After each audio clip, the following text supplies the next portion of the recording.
thus says the Lord, So I appreciate it. We'll move to a different spot here. But I do want to ask you one other thing that Tim Keller was talking about, because now that we're down this road a little bit, John Bunyan will have to wait a minute.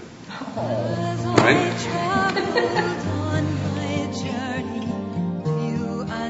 Lois, before we go to Bunyan, I do want to say one more thing that Tim Keller really said that we were sort of hinting at over there. I like one definition that he uses that I don't normally think about. And here's what I mean.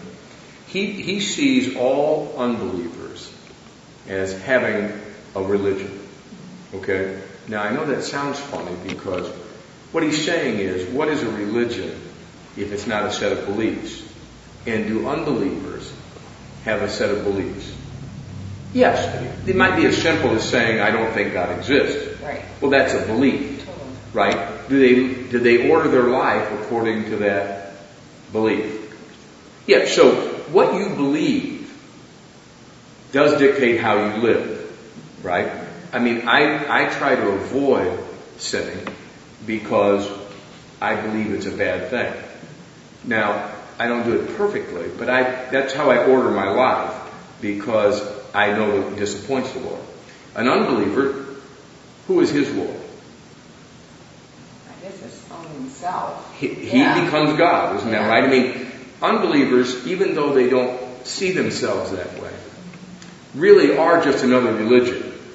They have a set of beliefs and they adhere to them.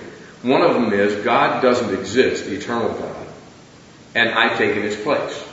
I'm the final judge about what's right and what's wrong in this world. So if you say to me, where do you think truth comes from? I say, well, it comes from the Lord revealed in the Scriptures.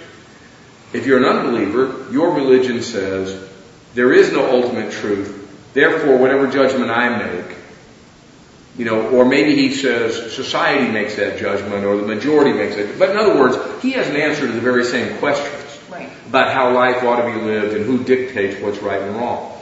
That makes an unbeliever a religious person. He's just not a Christian. Now, what I like about that definition is that then it's possible to have a religious person in a church. You see, you have an unbeliever outside the church, but inside the church we have these two groups of people. The people who believe in the gospel, who for our definition would be true Christian people. And the people who are religious inside the church. Those are the people, when I go to a bar or tavern, and I'm talking to people about life and about Christian matters, they invariably tell me they hate going to church. And when I say why, it's always because of some person, some hypocrite like we were talking about, who's in the church that puts them off. They never get put off by true, humble Christians. They get put off by those self-righteous people who fill up the church and actually make up a good part of the audience sometimes. So they're put off by people. So when I say to them, well, how do you feel about religion? They hate religion. So Tim Keller says, well, quit asking them if they think about religion, because they're really identifying with the person they don't like. Right. So you need to say, well, there's religious people, unbelievers outside the church. There's religious people who aren't believers inside the church. Those are the hypocrites. Right. And then inside the church also are housed those precious peas, those wonderful nuggets, those beautiful souls that Christ thinks highly of. And they are students and children of the gospel. So inside of a church, he would decide that there's a line between religious people and people who are gospel-oriented. And I like that division, because the gospel says, I don't have any merit. Christ has merit. I do good works, but I do it as a fruit of who I am. I do need to be born again from above. It's a very humbling thing, the gospel. That's what makes it beautiful when somebody models the gospel well. People are attracted to that person. Why? Well, they're Christ-like. It's not the goodness in them, it's the goodness in Christ. You see what I mean? It's his influence in them. It's his living his life out in them. But the religious people in the church, who everybody hates, are the self-righteous. See, the gospel person, you're not self-righteous. This guy is self-righteous. So how does, the gospel, what do you mean by the gospel? If someone was in the church and they want the gospel versus being this other person. Simple. It's a simple proposition boiled down. You're born in wickedness. Yeah. You live in wickedness. The end of wickedness is that justice judges it to be damned and to have eternal punishment. Simple. It's a logical progression. Wicked people get punished. We punish criminals in this world. Right. The gospel says, how are we going to avoid that problem?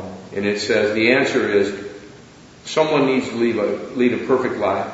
Can you do that? No. Can Christ do that? He did. Someone needs to die a death for the crimes that were already committed. Can you afford to die that death? Well, no. I mean, I can't. You could. I You die, will. but I will Plenty of die. people. You will, Yeah. and you'll pay that penalty unless Christ dies and pays that penalty. Right. So there's an element of life to it and an element of death. Only Christ's life and Christ's death were perfect for the problem.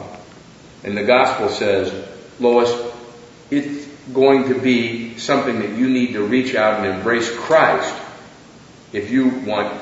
Beg for life. Don't boast on your own. Beg for His life and His merit to be applied to you. And be grateful that His death can be applied to you.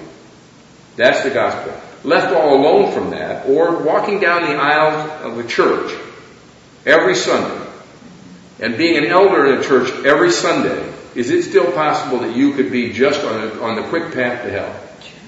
Absolutely. You could serve communion every stinking Sunday. And if you're trusting in your own self-righteousness, you need the gospel. So how's it applied? You said it needs to be applied. All you can do, here's the sad case. If I tell you the truth like I'm telling you now, unless God changes your heart, you don't even care to change. I can tell you there's punishment awaiting a criminal, and you are so destitute of any good as a natural human being that you still, even with the axe hanging over your head, even with standing at my funeral, looking in my casket, realizing that I'm gone and that you've got 24 hours to live, you'll still say, I don't know, I'm a pretty good person. Well, if you think that, you're going to see tomorrow a trial that may not hold up. So, that's the basics of it. But Tim Keller, if you get a chance, this book is called Reasons for God by Tim Keller, or you can look him up on YouTube. He did an hour-long thing at Google I saw on YouTube. Wonderful thing. He was discussing the evidences for God's existence. He does it very humbly, very charitably, and that's what I admire in his name. It's Tim Keller, Keller, out of New York City, Redeemer Presbyterian Church. And look it up on YouTube. He does a wonderful job. So we'll do that. Now that we've disposed of that, we'll give Bunyan his 2 minutes. He ran thus till he came at a place somewhat ascending, and upon that place stood a cross, and a little below in the bottom, a sepulchre. So I saw in my dream that just as Christian came up with the cross, his burden loosed from off his shoulders, and fell from off his back. He began to tumble, and so continued to do, till it came to the mouth of the sepulchre, where it fell in, and I saw it no more. Then was Christian glad and lightsome, and said with a merry heart, He hath given me rest by his sorrow, and life by his death. Then he stood very still for a while to look and wonder, for it was very surprising to him that the sight of the cross should thus ease him of his burden. He looked therefore, and looked again, even till the springs that were in his head sent the waters down his cheeks. We only have a minute here in closing. I wanted you to be focusing again on the cross, because, of course, all of history is about that cross. But we see Bunyan in the character of Christian. Remember, he's been loaded down with his burden on his back to this point. It's hurt him getting through the slough of despond. It's very obvious that it's painful to him. It caused him to leave home. And what that burden again represents is his guilt from what? Actual sin. You know, real sin in your life, and you know it if you're a truthful person at all, when you do something that's wicked.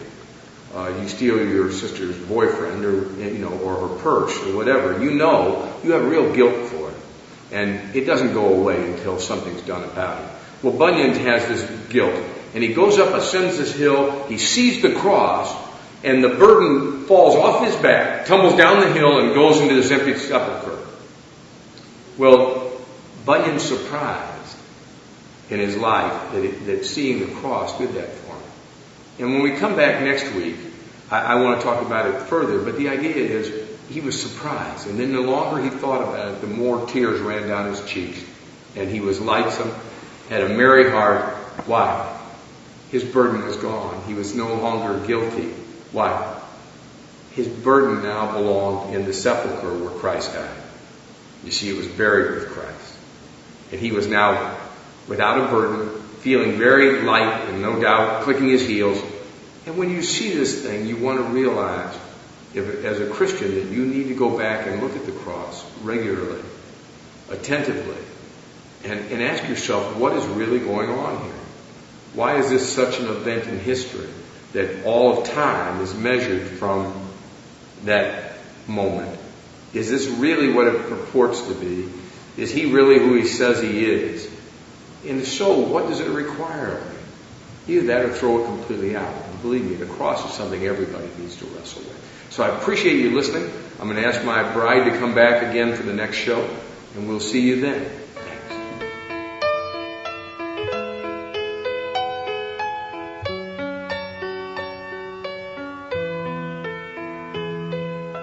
For you created my inmost being. You knit me together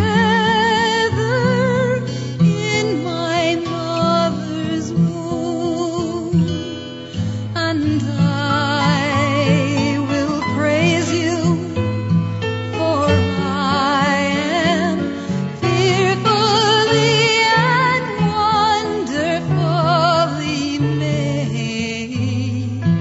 in my mother's womb.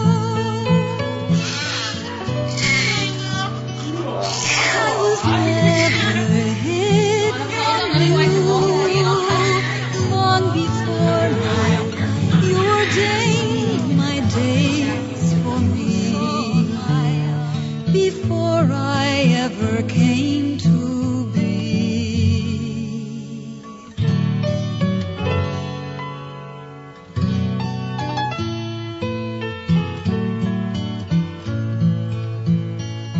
How precious to me are all your thoughts, oh God.